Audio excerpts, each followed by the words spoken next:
Rupert Harrison has spent the last few weeks monitoring obscure economic indicators, everything from pollution in Chinese cities to traffic in Milan, in an effort to guide his clients at investment giant Blackrock through the worst market crisis since 2008. He's no stranger to financial turbulence, however, having been chained at the hip to then-chancellor George Osborne as he navigated the Eurozone meltdown and the recovery from the financial crisis as the top policy advisor at number 11. It was a role he held for 5 years, during which some took to calling him the real chancellor. Read more. IFS, budget deficit could surge to 5-year high. Harrison is well placed, then, to talk about the colossal pressure on Britain's 39-year-old Chancellor Rishi Sunak, who will tomorrow give the first budget since the Conservatives' landslide election win in December.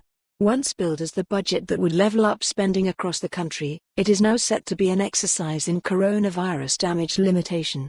The economic impact is most like a natural disaster, says Harrison, who has been a portfolio manager at Blackrock since leaving Downing Street in 2015. To add to Sunak's difficulties, he has only been in the job a month. He was promoted to Chancellor, his first full cabinet role, in February after his predecessor Sajid Javid clashed with Prime Minister Boris Johnson and his advisor Dominic Cummings. The real problem Sunak faces in the upcoming budget, Harrison says, is how do you reach millions of small businesses struggling with cash flow as the virus disrupts supply chains and dents demand. Trying to get up and running systems to reach those businesses and trying to help them survive the period is going to be a challenge, Harrison says. I think in practice, you probably have to do that through the banking system. The Bank of England has already said some kind of supply chain finance is likely. Markets looking for fiscal stimulus. One thing is for certain, Harrison says. Markets are crying out for government spending.